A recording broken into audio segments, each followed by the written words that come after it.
Ngày ulam boleh. Oh, all tali tu kolom. Oh, ini awi kan ni mai.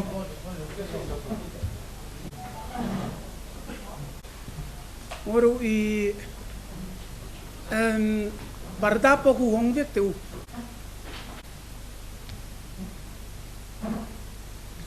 Di kan in pe tau mo. Boleh invite lon tu ka hi chuwa kan chen chin bu mi te hei kan press mi te kan chen chin bu mi kan media mi te ne na in mu na ne ya kan tu nai thil te kan ti khom pui kan du viau thina amaro chu kan dak tor lam hien min warninga enge mo pu thang te na avoi katan ti ka rinai nan than ne ma tam ta ngoi tu ti to te suan tia kanan soi poin minuani nga chu ven kan in that hun te wa amara chu a ngoi ro he ti ringo chu diklo i vai lu tu lo de poin enge mo sa chu na ti khom the yang a kan tia he kanan ti lui te wa alo mom kan tia a zong kanin som the lo vani poin enge mo a tu zual le a poin mo zual nia ria ta te mi dang pon poi mo tho na in chung tal chu lo kal khom sela in ti te ro yang kan ti ai voina kanan ti ro ya in lo kal tha kan long tak taka in kanan ngen na chu heng kan thil soi te hi zia ka han the dat na tu ra print media a omanga amar chu khata ka chuan a kim chang in zia thei lova chu wan kan thu soi te kan thil soi te hi kan mi pui te na awaya ani angan lo riat ve hi kan du ve a chu ven min record sakana kina po atam theyang kan tv la me mo thil dangai mo min chu sakka kan du a chu ven voina po kan record vek turin kan ngen bo ani ama saberin ei kan riat chu angin covid 19 in kovela runa keini po ti hi ania kan ngai tu na de kan suang tu na pia lama kan buai ta a nun phung zong a buai vikani hemia wang yen tun huna chuan thil danga chuan kal wal lovin poimo chu kan vai kan ria dangin kan rama ri puina min ron tuam lo na tura kan ri sel na health connected kha dama kan om thei na tur tila chu a poimo permaya pakhat na tin adanga chuan eitur a poimo le a chung eitur kan nei lo chuan dama om thei lo ven eitur a boi lo na tur kha kan ngai tu na kan apoi mo kan tia tin chung zong a chuan kong tha pui le mam per pura han siam ngai na chu om lova amai ro chu eitur thier na kong te kha a pingang ti kan lava communication apoi mo chu ti pathum chu poi mo tak takania development le thil dang chu apoi mo theu chungin kha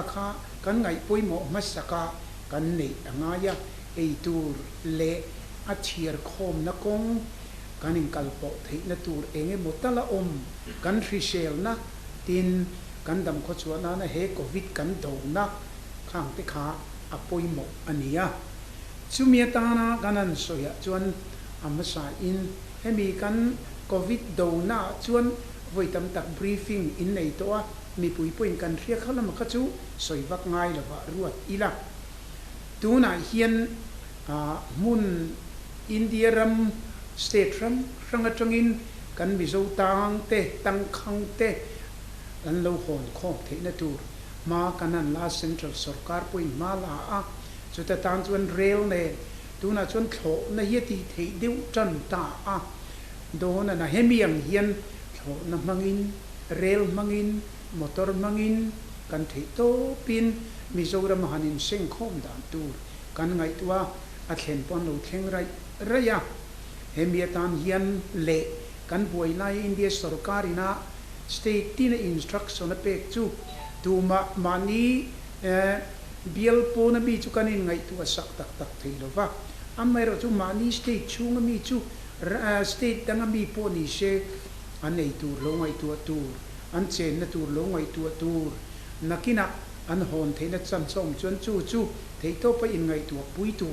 ti kha india sarkar standing order ania chu tiang tak chuan keini point kan rama omte an ei le bar tu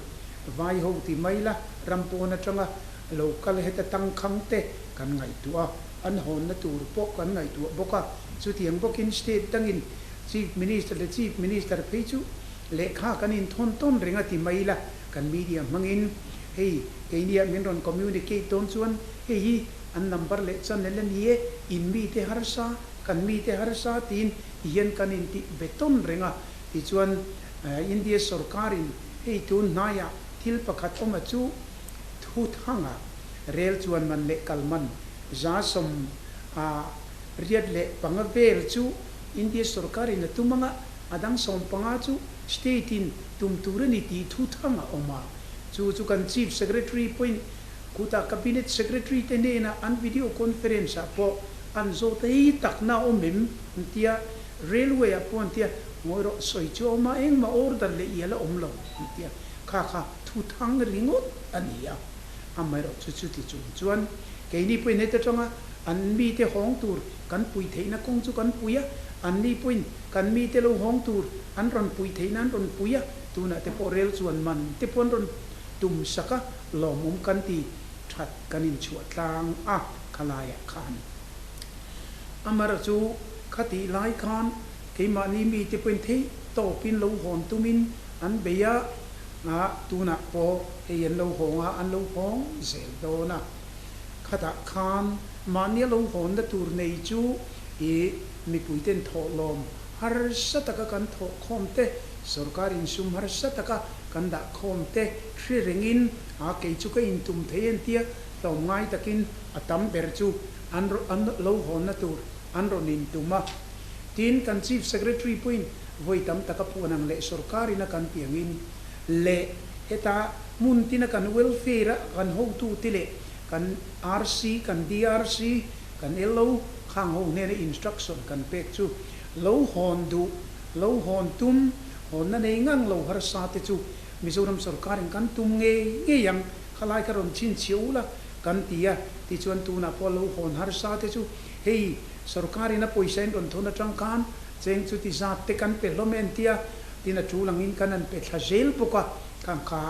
ini pen thei topin har sat bi ka te chu an lo hon thei na tu kha kan ngai tu zel dom bok ani tin tu na po thona hetiangan ron india sarkarina a service an ti thei chan chuan heta lo hong tur po hi enge moza tan oma chu ta tan chuan kan airport lamte kan doctor ho kan medical lamte po anin buat saya an lo thlen huna quarantine dan tur an kalpui dan tur eta enge ni baira bia kanin buat sai vaireng te kan buat sai ang chi khan airport ta po anin buat sai ta chak ani chu wangin hei ramdang atanga lo hong te hi alela ma chuan khutan om chung har sa zualte ei an ei man hau samien bil te thil dang po atulang zelin sarkarin kan pek saka chuti chung chuan hau tak le maya nimin tlaya file local po khan an additional chief secretary na aron ti chowa po khan ei ka riat su lo chun vai bel se thum vel chu kan bil pek tu ro man ye ron tien noi se thum vel kha ani mo ei kan tho kho ma chun eng ti kong mai na dai to lo kan covid fani chu wangin kan fana changa kan budget kan fana changa om pek turin ron mu chho ro ukatia kha adang po lo kal zel do na hetiang yen ni tin yen alo kal chawani ti kha kan soidua tinatut le kan soidu le chu bairabia kan bu fai te lo khenga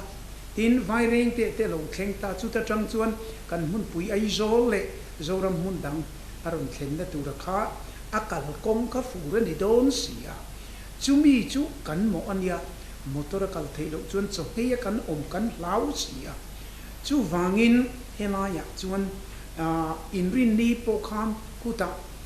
sai rang lama changin bui chali lama changin kan kala heta kham rang lama khulai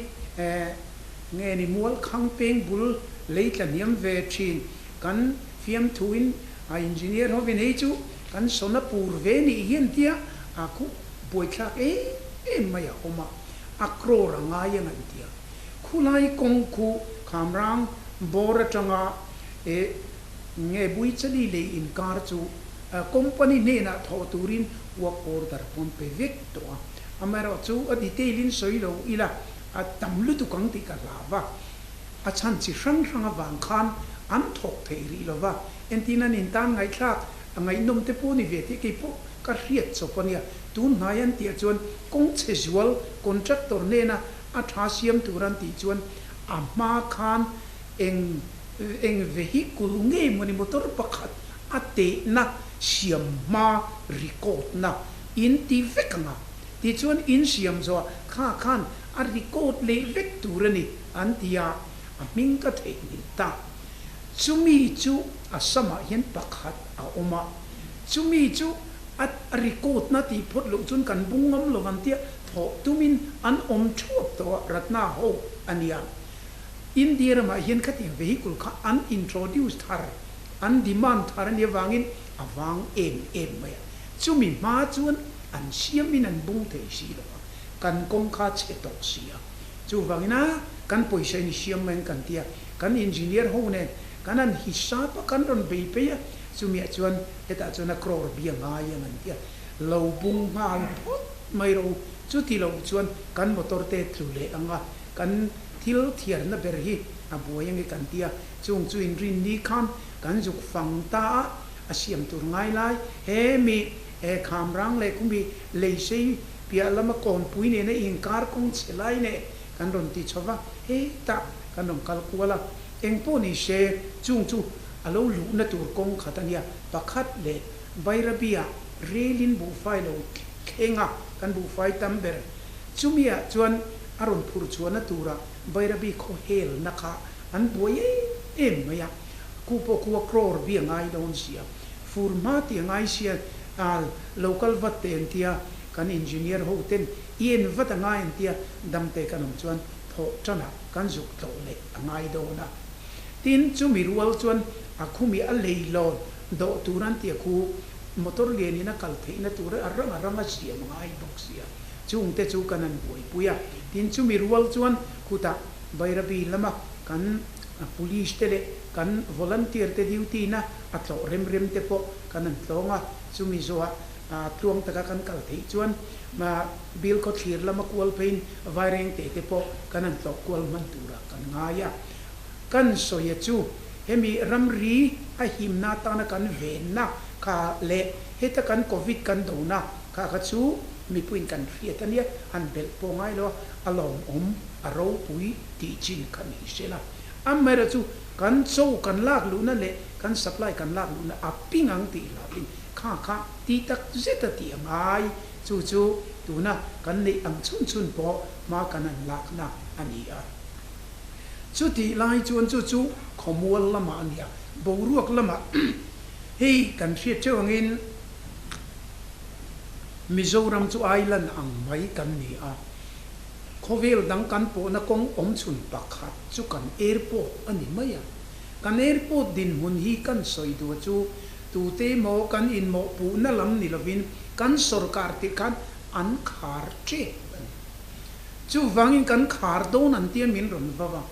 pakhat na an complain chu aran uya chelu tu ka a phi ri tam lu tu ka lungte le thil nangi thona jet engine na hi blue tanga kan chiat phang an tia tin reita alo etiaron tumle tho chua a phia na ataya rabar khamitang ho ka in phiat fai tok lo phia fai lo chuan he yal lau om a hi blue tanga tia chung te tin in ran we chelu tu tin anron complain chen a hung na fencing po chetam tok lutu tin chu lawa chuan e kan ron chum tam don point a parking a shim lutu anron ti boka tin an ngai poi mo em chu divorantia doppler very high frequency omnidirectional and ranging antia divor la taka thona lo chum tu lo gai tu ra kha ti tak te ti ra khan fua ania mar chu kum som ne lo liama chu aman tlak lo tran to a thak na tu sang ni le som le pathum khan airport authority of india AAI in anron pe atha chu sarkar khan กุมงะชุงเฮตามิโซรามรอนเทนนูคันคอยเมียลวินันดาตาอตุเยกเชตังเยลโดนะเฮติชวนอาหุ่นโพลียมโดนขัดยันชวนอินมันเทเราอินมันดูเราชวนกันลักกิรเล่ไม่โดนที่ขบินันเราอินวาวนี่ที่ชวนขามีกันนันลูเจ้าก็เองโอ้รู้ลักกิรเราเวเฮ้ยกันบุญโดนกันเตียที่ชวนอามาชวนสกอร์มวยตัวกลางแต่พวกกันเอ็มชินข้าอัฐาตัวจูมุนปุยกลางอาทางอันติดามุนปุยกลางอาบุญนัตัวอากาลกงมุนปุยกงเอ็นเชียนเราง่ายตินขามีกะกงไหลง่ายอาบุญนัตัวมุนง่ายตินelectric connection ง่ายอาชันจูขาโคละค่ะair condition นัวย24 hours อาดวงโตก็ด่าตินสันติเวงตู24 hours อมง่ายบอกว่าจู่ๆมากันนั่นละตัดจระตูนักกันบุญตัวกันฟังสนเทจิบตัวข้าขจวนเมลจันนี่จะทุ่ม arrange นี่ตัวจู่ๆกันนั่นที่โซเลที่นี่ชวนกันเราที่เทตัวกันเตียที่ชวนกันรันอวยเชลุตุกะกันในอังอินstage ชูมาจังอินเอาไว้เบลเซเตลินกันหันreservation กันหันไปตาอันไม่รู้จู่นี่ที่หนึ่งไล่พอถอนนัดจูมันเนี่ยสายดาร์ทุ่งนุลมาจะว่าบุญเทเสียจานะเนี่ยอดีตจักเลยเทหรือว่าอาจวัลปุยจุกันนันตีชัตตาเฮติชวนกันจุ่มเทโนตัวอันตีอันอติระชวนกันเสียดังอินอินเดียเจ้าflight ขัดเจ้าอะไรก็ละกันชุมมันเจ็บปนิกันที่ชวนกันนั่นเสียมาเฮติชวนกัน local เทนที่กันแอร์ไลน์ดังอินนั้นรอนเบลดงกันเฮตาอิน parking bay ฮีอาจิมลุตุกทนตามดาเทลอนรอนที่เสียเฮยิเสียมรวนรอนที่เละบ็อกเสียที่ชวนกันนั่นบ่อยแต่จาร์จนะจู่ๆตัวนักควรเฮติยังเองเราpassengeran lo lai covid wanga airport le a building zong aru thup lai yan siam na chan sanitin kan bung ta ti chuan ran uai po tuna khuan kan ti zo vek to reservation than ti khop maya kan na ti le tu re ro chu kumi a eng a chi ta ku a ran uai lai ting ku kan ti le angaya tin kita divo ra kha kan function ti ra ngaya tin chu la wa chuan tui runway sira king na sali tu ka drain lai pui angaya chung chu kan ti zo to boka tin asir an nim lu tu ka amu theilo santirita nan tia khol kan leya chu mi mang chuan an nim sam tu ku kan beya ku tu na chuan ziom ta tin chu ba ka ahung na chia khami akha ti nge nge tu ran ti boka tin chu la wa chuan kan buai pui em chu khumi passenger lo lu na le chuan na khu kan to lu tu ka khu siam that tumin tuna hian kan ti ta chumia kan tia chuan khu security check zo kan an lu na departure kan thut na khu achunga tlang veka khu ta hian a flat pakhat chiamila a le mi kan leng do na apia hian a omvek boka heminia wang hian tun huna isia mang kan tia tuna ku chuan kar lela ma porim chang azuk enula khang kan thun na thina te kan leivung len to ban kan ti ti kan an di toni tin chu lova boi thak chu passenger bungru ron to lu tu ko a che to chu kan repair me ka kan asein kan tilian ta a khola lo la thing lova he kan tun lai bo ru ka wang yan ti acha kamero chu alam man te dor chu enge moi margin che tang kan tia athang afang som te bile acha khari per le turin chung zong chu a tuai cham to lo khopa kan airport ku kamenia wang kan tuna passenger in min ti boi lo lai yen kan tia kan ti ta charani chu wangin khalai kan enge tinge uzura mai airport avakal jing ve ti kha adik boka achan chu tun mai ani lo vui tam kala ngai ka department ania GAD omania dik takin an kanchong an ngai lo lama ngai lo sila secretary rualin airport function le a airline function tak ka chu an frevak big lova tun ma tangin an lo ti ngai lova an ti tur ko ni lova chu wangin airport authority of India na kutam biam man le he ta kan principal consultant puje minga tele a keipo ka ti tam to wa enga mo sa chu ka revenue la khang nen kan poisa sang son len heti kan ti tu chun heti kan ti ngai ani le poisa engzang e belang ti zong ka I mania ka kal nu nun berte po I lo kan lo chun ati ngai na om to lo vantia ti kan poisa sang son nen in connect vexi kan zukal le ti kan chun lam ka man lo jingkara tali ti ngan tia tu na po hian amin I lo kal le vat lo chun kan chun zom thei lo vantia I ka kal le tu chuang ai ni ku kan develop na ko chu min riat pui kan duwa airport tua ka soye tam wangin kan soi ani chu tin kan fund kan covid fund din muna chuan hey kan additional chief secretary puram te ten ni tin tho taranom point amount min ron thil zela tin akar tine morem changa alo lu zong le kan manna MLA a copy te pon pe fika adu piang ina entein a oma khang ka chu covid fund CM relief fund kan ti hemiat lut hi pakhat ma yaman na hi nge ni rin le omina omlove kan ko khan foi tu te kan we me foi tu te ho ne na amman nei rail club ania chu wangin ring lel ni o taka soisak po hi ain thar huno khopa kan pastor ho hian midang in ti mai ro min tiang ti hian la uma khala no ka chu arinom thape kan covid fan hi amai ro chu hei chu ne mo chen min ron pui adang mun so ma thena mun khat po hi kan covid do na ta na tu na kan fan kan nei vai bel che sari tha ve ani to mo amar chu kan man jong hi chu covid connected chu ja chuang ki ta ni to hei chu tlem te chu ani chu wangin amara chu ti chung chuan kan thei to pin hei chu kanan tho khoma association trang ko ran mimal company ne aro pui kan ti alo mum taka hei chu kanan soi du chu chen khatin ron thoro poisa kan har sai chief minister berina tilovalo antia voitam tak ka preso hian ka soi zia ina tho te chunga lom thu ne aga voina po chiang taka ka soi du chu kan sum din hun a har sata wangin kan covid fan hi a theya pia ngin ron tho zel ni se kan lom ngotang ti kha kan soi du bok ani tin atot le kan soi le du chu hemi kan financial chung chang thua hian kan budget le kan finance chung chang thui kan soi le duwa puzoraman poisa tamatia lom chumia po kan hutrivatia lom hausa soi lom te soi nge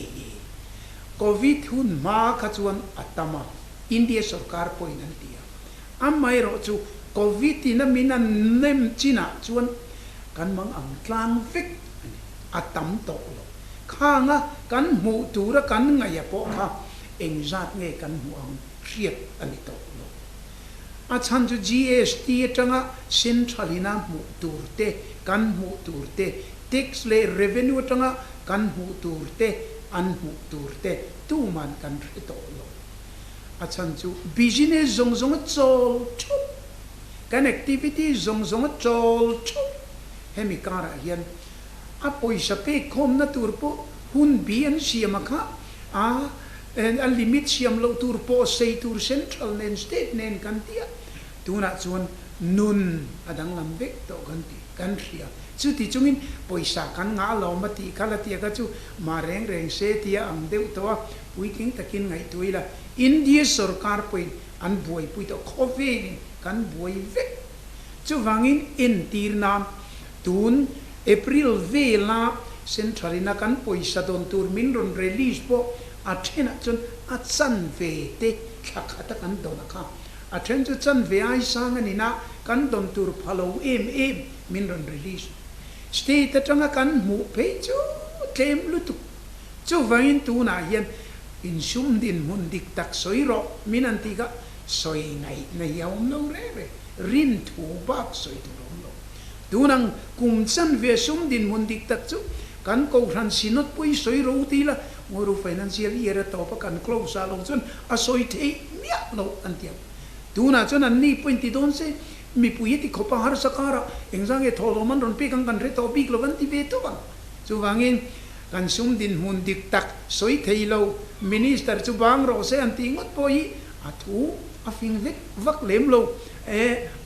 khata vek tur kha a tur ri kan vak lo mai te ya tu man pathian lo chuan kan thelo ka ti ka adik che ani in a training pathian lo chuan kan thelo ti pathian soi chiat na ni an ti o kan choi moi na lo le mi ringin kan thelo nak tu kan dam don le don lo pu kan thelo pathian lo chuan a thelo kan ti hian pathian hi aro puisia eng kim hian keinin kan riat pia lam a riat awangin pathian chau lo chuan kan din hun hi sum le pa ya covid thua ria kan om to lo ti ka soi ani kha wi thing chin chuan an thret yam ve kam ti ka ring ole kha ni awangin tu na chuan heta kan in rin chem theina tur kong kan ngai tu cabinet in kan bei ta mai ni nimina po chumia chuan cabinet in kan bei na chuan ho ti hian kan mu tur lama kan threto si lova helam hi chu soi the po ani lo ngoro kar la ka pakhat kan soi le lokonga kan chan chin bumi ten a in ril ru on season ko ni sela kan budget po hi a allocation hi ti that ni sela han ti te a oma e thu khom tai le ending e kan ti chona ani engzak nge he ti zat kan budget kan ti ka amu thei lawang kan ti china engzang e mu thei kan in rin ending e kan budget kan ri allocate tang ti la anu isa thla kin to tu man kan re lo re tu sti mai nan ti lo re parliament poina ti theilo kan ti the chin chu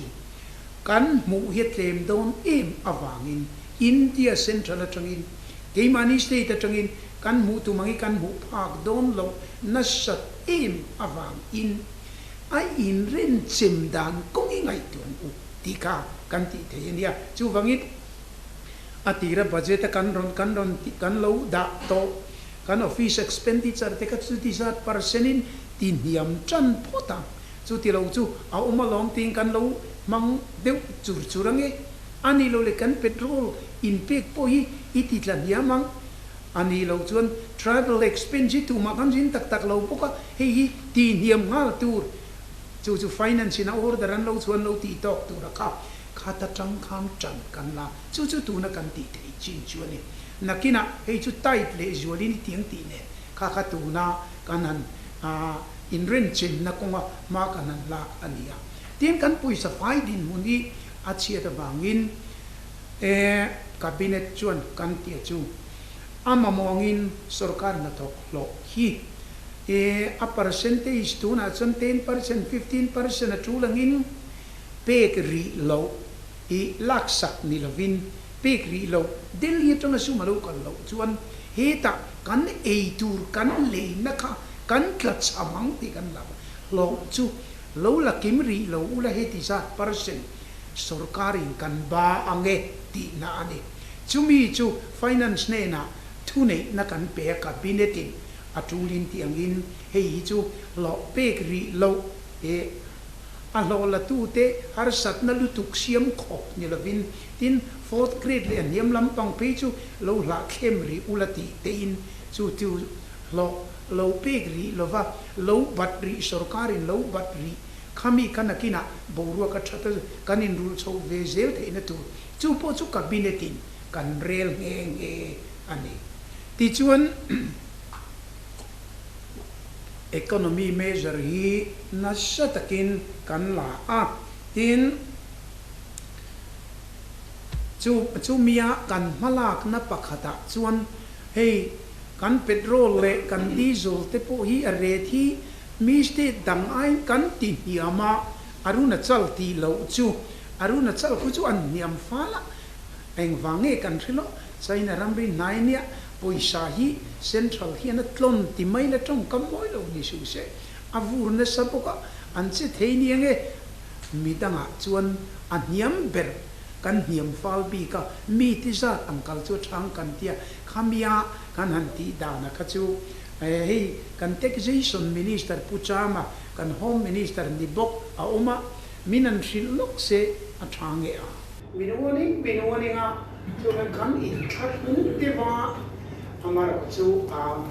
mo lo he ti ri mo chu na te khom te a kan ti hei kan an ti lu te ba alo mom kan ti a azong kan in som te na ba ni point ege mo a thu zo be a point mo zo dia hria ta te minan pon point mo tho na in chung tal chu lo kal khom se la in ti de royan kan ti ai point kan ti roya in lo kal tha kan lom ta ka te hi sia ka an the dat la tu print media a umama ke sia ke lo ba chu kan thu soi te kan ti soi te hi lo hriat ve hi kan tu ve a chu kan min record sakana kina po atam the yang kan connected kha dama kan om the na tu ti la chu apoi mo pir madanga chuan ei tu apoi mo le ha chung ei ben ei tu la poi lu na tu kha kan mai tu na kan apoi mo kan ti a la chu om lo ba mai ro chu ei tu thier na kong te kha a pingang ti kan la ba communication apoi mo chu ti ta thum chu poi mo tak takania development le thil dang chu apoi mo chu in kha kan ngai poi mo masaka kan nei anga ya ei tu le a thier khom na kong kan kal bo thei na tur enge mo ta la om kan thri sel na tin kan dam kho chuana na he covid kan do na khang te kha apoi mo ania chumia ta kan so ya chuan amasa in hemi kan covid do na chuan voi tam tak briefing in nei to mi pui kan thria khana ma kha chu soi bak ngai la ba ruwa ila tuna hian mun India ram state ram atungin kan biso tang te tang khang te pui ma la a chu ta tang chuan rail ne tuna chuan tho na hi ti thei deu chan ta a do na hemi ang hian tho na mangin rail mangin motor mangin kan thei to pin mizoram hanin sing khom da tu kan ngai tua a khen pon lo khen raya hemi tam hian le kan boi nai ni sarkari na state tin instruction pe chu tu mani bial po na bi chu kan ngai tu sak tak thei lo ba state dang mi po ni she an nei tu lo ngai tu an che na tu lo ngai tu nakina an hon the na chang song chun chu thei to pa in ngai tu pui tu i puin kan rama om te an ei le par tu vai ho ti mai la ram po na changa lo kan he ta tang khang te kan ngai tu an hon na tu pok kan ngai tu poka chu tiang pokin state tangin chief minister pe chu le kha kan in thon tom renga ti mai la kan media mangin hei india minon communicate ton chuan hei an number le chan le ni hei tu na ya thil pakhat ko ma chu thu thanga rel chuan man le kalman za som riat le pangave chu india sarkari le tumanga adang som panga chu state in tum turani ti thu thanga oma chu kan chief secretary point kuta cabinet secretary tenena an video conference ko an zo te takna o mem tia railway apon tia moro soi cho ma eng ma or ta le ya la om lo tia khong tu an ron pui the na ron pui ya tu na po rail chuan man te po ron tum saka lo mong kan ti that kan in che lo ko wa an lo ong se do na khata kham mania lo khom de sataka kan thor khom te sarkarin sum har sataka kan da khom te thrilingin a ke chu ka in tum the tia to mai takin la ni na mo kha ma po kha ni chung ma chung du thu kan sam to lo de won cho tin a mo por to han ta ma chuan in headline a chan om na om ta ka kan ngai a chang lo le khau thina kan han soi lam el wa a bi takin covid 19 la han do na ko nga po hianin malam na tam po ya ZMC ani le mo elai chi thang alo po te an ni mo kha bi pi la ma khanin kan hriat angin chuan cham kan om i a hawe e ba kan lo la turin sarkari ma la chu kan supply route te ni a supply route a that lo chuanin hasana kan to thina ni chungang kong en that chung cha ga de po khanin nimin lo kan zu clear kan lo chanchin mu ram te zan la ma te la chuanin chief minister khanin ma sabera changdo lobby breaking news om te ni lo chuanin ti te po kha om lo thei lo wa je om kara thil pakhat lek kan se tel lu chu ma da vunga minister te thule la le activities la phe ni na han da le khap mai dei mu du rom fu mai ni chung da chu ne ya tu na party structure activities kan dei thei lo wa chung ang kara chuanin pani khat kal kho mi na mo phone in india hei pi arangan ti moi ang chi kha he masala ma han bu tu rom le vu mai ang chi kha thalo we tin da lam ni lo win kha ang chi de kha om zau zau thina chung ang da chuanin tran kan la tu khop mai song song a chuan kan chief minister te kan minister te tung kan sui thei lo wang IPR ni emo te mo atanga kan don te sarkar PR kan on thi chuat te kha ning ngai poi mo sak kan han ta me wa chumi PR la ma chuan hei in ti thina tun huna po hian thei to choin ko khan lo mai po le sarkar te kan tran tlan na ra hi a ho min la kan chu se la chung nga chuan in politics a hem thap tum na kina nangni kemele ke chuan dan ma thlapin household pure ni nei ta amara chu secretary ta chuan under secretary chin chuan dan ni lo an mani thu nei nai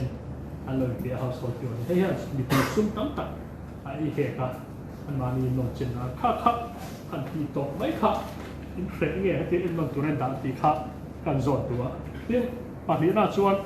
taxation department kan chin kha kan minister kha na soya kan chia lu da kha February ngali crore March Liria April April so pani ve lai khan alo ta sa pop da chupian ni si chuan kan elo hi kan taxation di kum khata available so sam le lu na zo kan to sia chuti wa ro chuan khatian tho mu le theina lottery he au ve thu ta ni amara chu na court case ama a boy me pa hi ge court case no vel hian lottery hi tige tui kan tu i lai khan kan khacha dewa lottery hian kami CAG pe khachuan che vai bel che si so ve zoro la tu ro ho lottery ya ni kum phasa ta report ha te ha lottery he kan si presta ka tu ri ri ga pe te ka riet ko ti vil kror som noi lam pang kha kan lak da na nia chu wangin kha thalo kan te the topin kan sum mu na akal tho sia tin ei ten ta po kan dia thấy tu pin tròn bộ các lần là sa amaro chu kan lottery mi te hi an fel lut tu ka ko ta lu no da ni an thiam lut tu ka chu be puin kan be ya tu na kan local tuan sila chuan kror riet ko ve kan mu na kan kror som li som nga chu mu chou thei kan in be se ya amar chu hemi kan lockdown na wanggen kan boita hei na sataka ti pun thei kan in be se ya chu tran po kan na sadol le ti kha kan soi tu ania tin pakata ani tere ye te chuan danang thapai nei ya adanga hien tia ne soi thamo ma alo kal ri ta khom maya ei ri ta ka chama an lo ne khania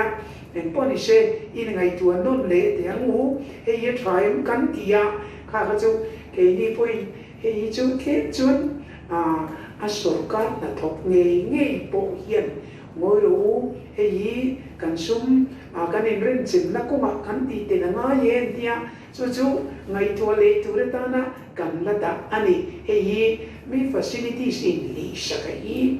kumrei tak local to chu ngai tu chien ve ria nga ya chu wang ka kha adok le ngai tu le ta na kan ti ni ya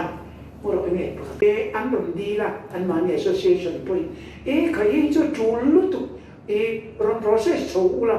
e appointment te recruitment te adang zong hi appointment to lo chu kan khar fik na kara shung kan bu na tu le ni ya ron ti choro kan lo mai tu sa kan chu ka tia an ron process do me ke so tang in sui te ngam chu ba ka chuan I khata thang khan austerity measures thang khan sarkarin khata sumeng zat ber nge ase englovin ti mai na atam kan tua ram ra yu zel maya entina department ni na chanchin bun la kan pani pathuman lo la ka dia min ti top sak de group mai china un tu ma hian khati lo zom de khani ti dan ko ngom thia nim le ren chin na ra vi tu ra kan chanchin bulak ti top lam ko sa tel mia lo maya tuin ma dom ri lo ka ka chu su ni kan dei lo vi mo ni chanchin ade kan lo thia nge ka mi pui na an hriat tu nia kan lo ral kha hriat ve mai dan le I soi fi ran lai kha kan lo mai tu wa tu na kan din mu na hi I soi phunga khan chin khan sarkarin sumen zang ya lak lu tu central atrangaron kan tu ra kha a hriat lo vai na soi lok tre lo mi khan ni ta I sinot te po kan te kin na chu financial to ma te ta ni chu tu na mi pui hriat tu nia lang hi chu tu na kan din mun aron kal tur lam ni lovin tu na din mun hi ani mela khami ka soi thei ani lo ti na emme sung le pai man tu an nei lai lok la ya kha yang lai an kha a hriat thei chuang lo ti na emme ole kan sei nge kha kan ye I hriat thiam a har sa renga endina financial year tira budget di a chiang lova budget estimate ani amina bo rin tu estimate fe kan tu man an hriat lo man budget estimate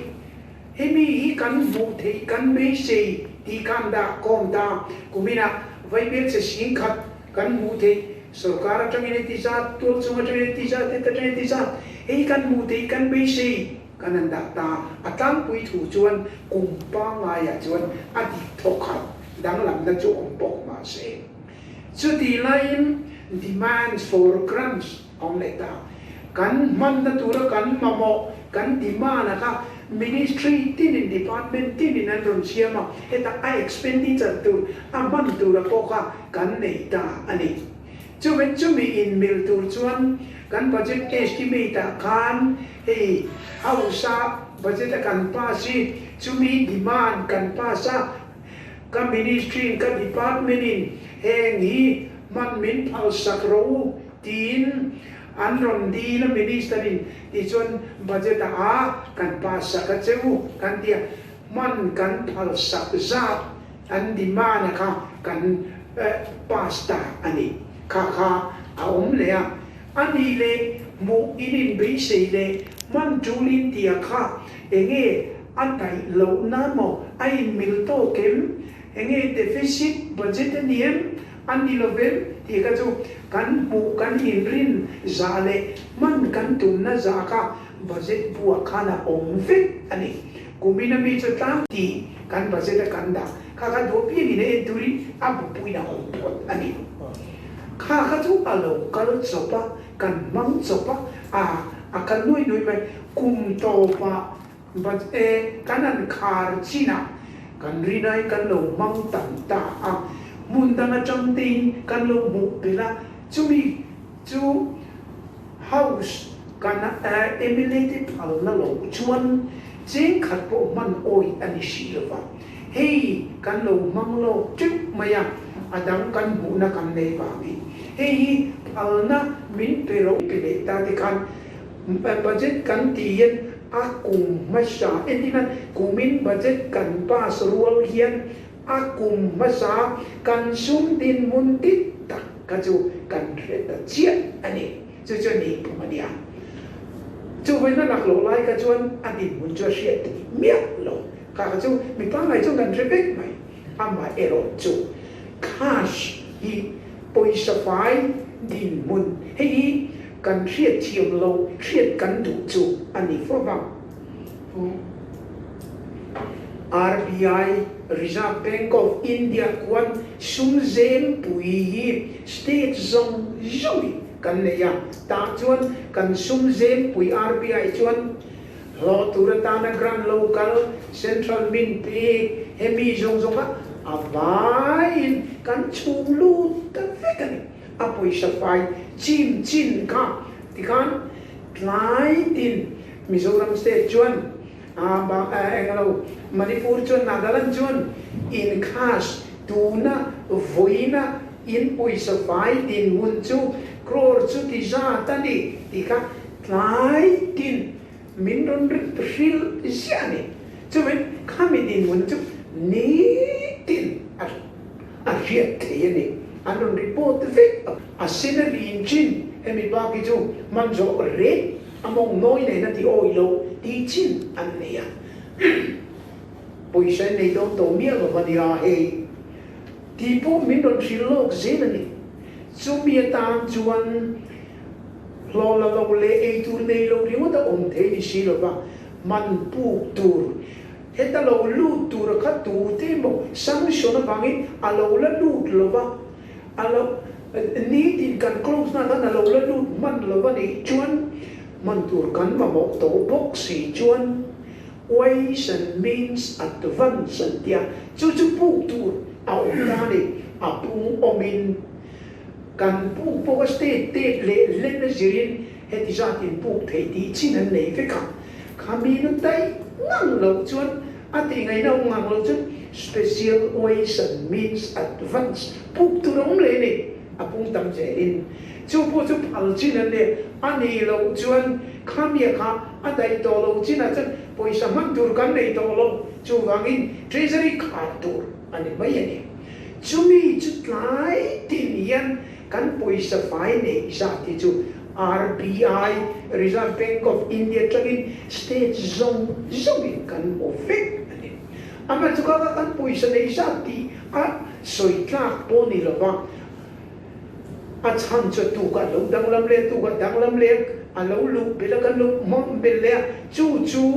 mi puina ke ma ni mi mal poisa ne ya kan poisa da na kan veina ching zat chu ti za kan nei tianga hetia hisab anga akal tur anga ngai na ya om thina chu ni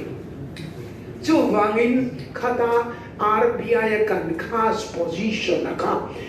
he the sarkar nei tu tin ato ta man le tur kan ta cham da angetia kan inren jema bilpo atam lutuk chu pe pu krishu lola tur kan nei lawang kan tia ka ni kan pu ani chu khas position na ka kan red wen chuan ni RBI ang report finance na omfik ani tilo a budget pui exam e lo lu tam ti ka exam e man ti ka chu ka soyang kan ati ngai na om no re a e kum to pa kan close ni lo chu kha kan poisa om da din po ni chu ani amera chu tu na po kan min non chon lu sa ka claim da sia kan se ta tong kan chon lu claim box sia kan sum din mun a har sai e ti chu kan triet vek ke po in ka soy ani Baiklah dan petrol dan diesel man asal tu kan ngai sa kan di hun he ti ni sia wen dia asal na chu ti chen po lo ni sia na tu tu sa ti po kan na chu ni ku yen ding sing go na ni lo ki lo kan ni lo de yen ka da no ma ni ku kan bin chen tu ra kha kan sarkar ne ngai mang me wang mo người của nào không mà đi state của nó thì sao thì ngốc lồng dâu kiên người của nó hiên hoàn thành thế này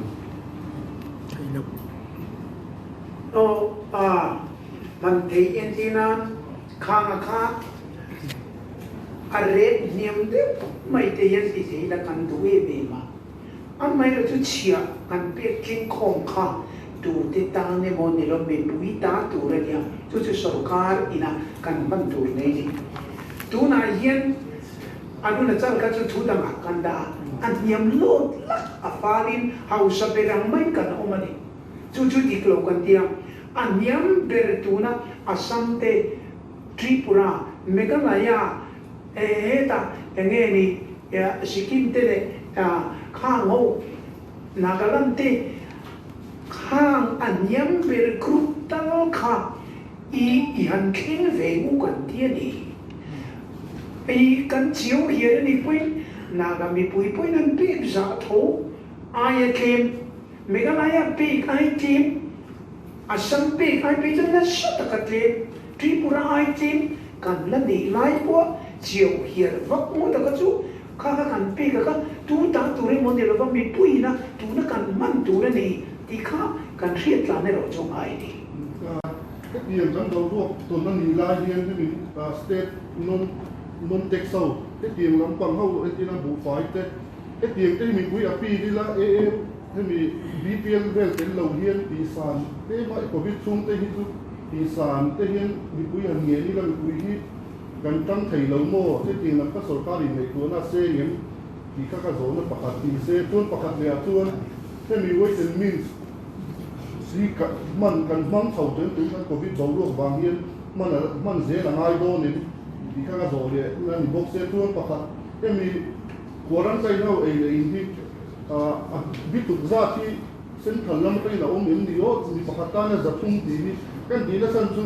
chung có quá ngay ta in cho mấy quá ngay ta cần mấy em mình bạc hạt tin đi cả ta tập trung thì cái ấy luôn mình cái anh nóng lâu cái tiền cái bầu luôn đi lại mi sinh khát mi ta sẽ về về chỉ đi chỗ sẽ ngay cái anh nông thấy anh em đi lại các lòng do thì bắt thung ole nè bạc hạt na chun kan bu fai hi kan supply minister pui na se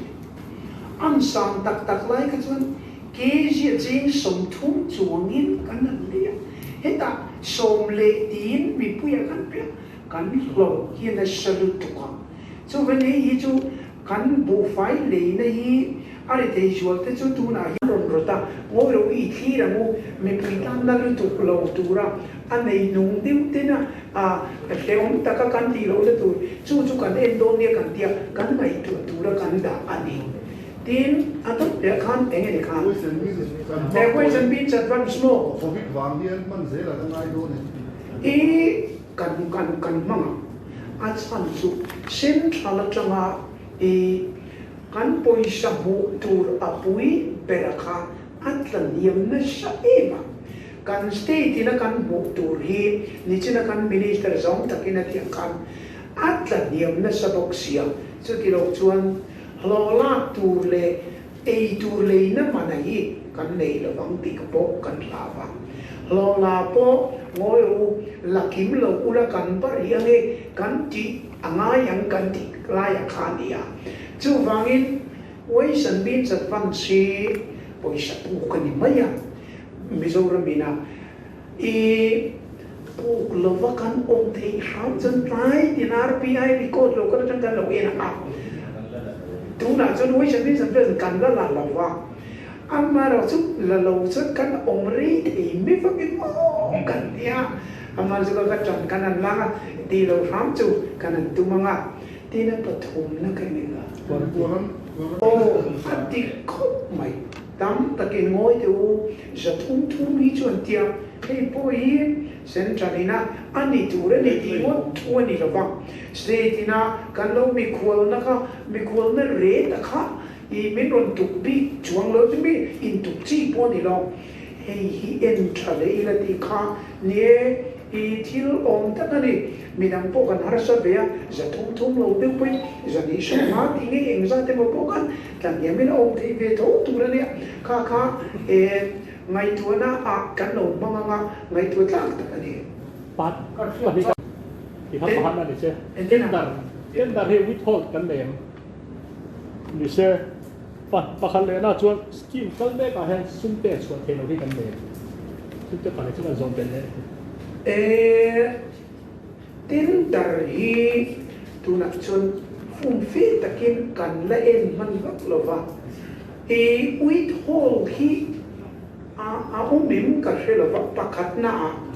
financial year kalta khachuan withhold le thei po ani lova akal turang akal veka financial year thara chuan tin dar han floor kan nei po kala chi eso te ni ka scheme kan make a poisa pek thei lo vin nei mo nei te ri atsan chu bill tam tak akror tel power department a PHE a khango PWD a pek thei lo kan nei chu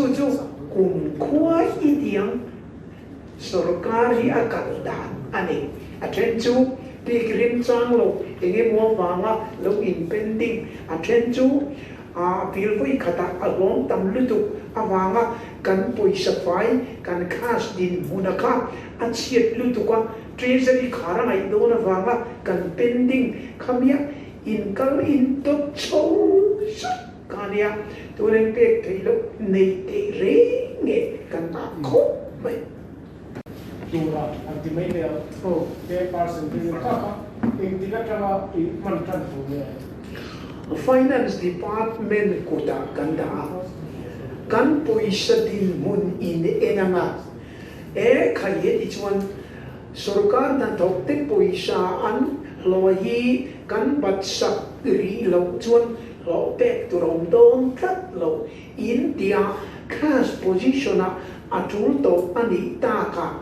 chumi huna chon hemi ni tram yen mi tha tram yen tin in chiam dom nia kan ti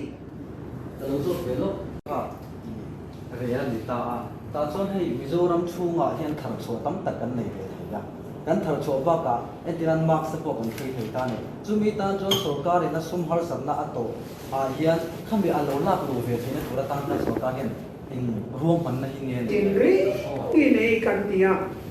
India ma Prime Minister point tu na lejunin dirmin to delna industry til siam zong zong net khan na puya aneya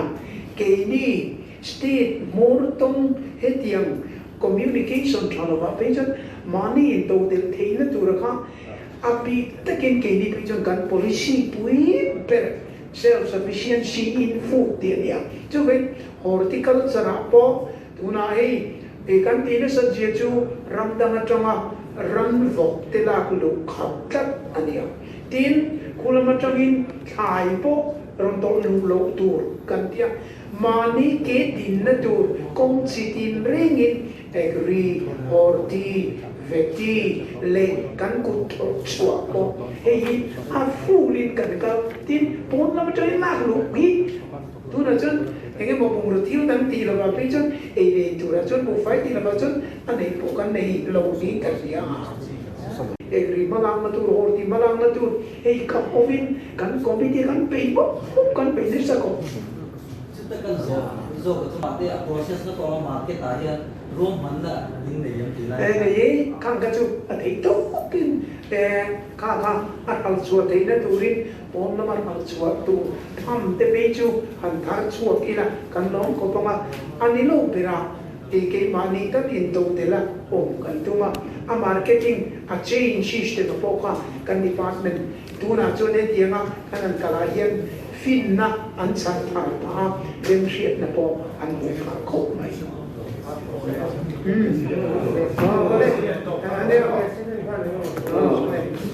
với là cái số tôi sẽ tính này sắp cũng đã kỹ trên cái này là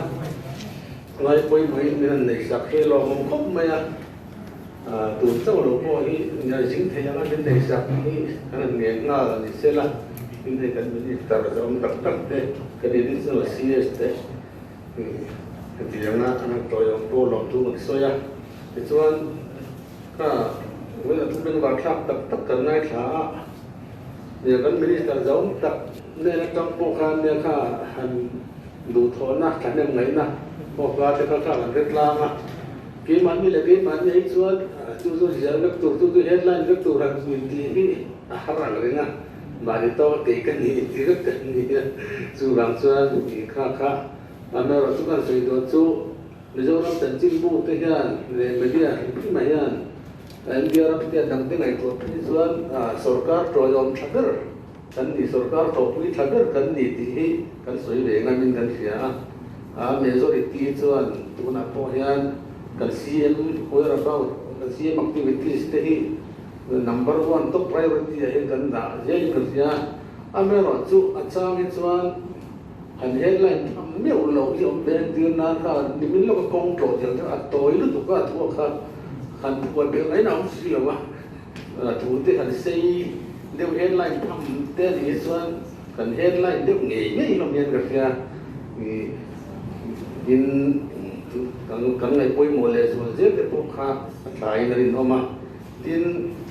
Chief Minister Relief Fund for COVID after policy kan nau clear de China ni tinya kan rule thi lo pakada chu kan million ro kan mi hau sa ho hi an lak se lo no ni ikan lo ti China kan mi hau sa ho ding di mo tur ki claim ni me hen COVID CM Relief Fund pe tu hian heng yang tin ne kan an chet ki rang dia hi tu tin mo wa di la wa soi pui te hian ka सरकार थी पुटले नहीं ना मो कतियां अन्य लोग तो चुनाव अच्छा चुनाव लोग नहीं थे यार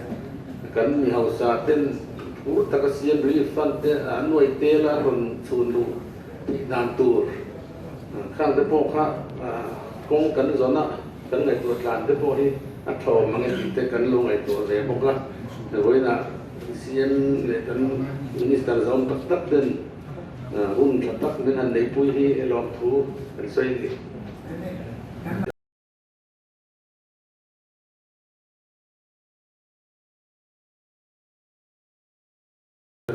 minister zon tak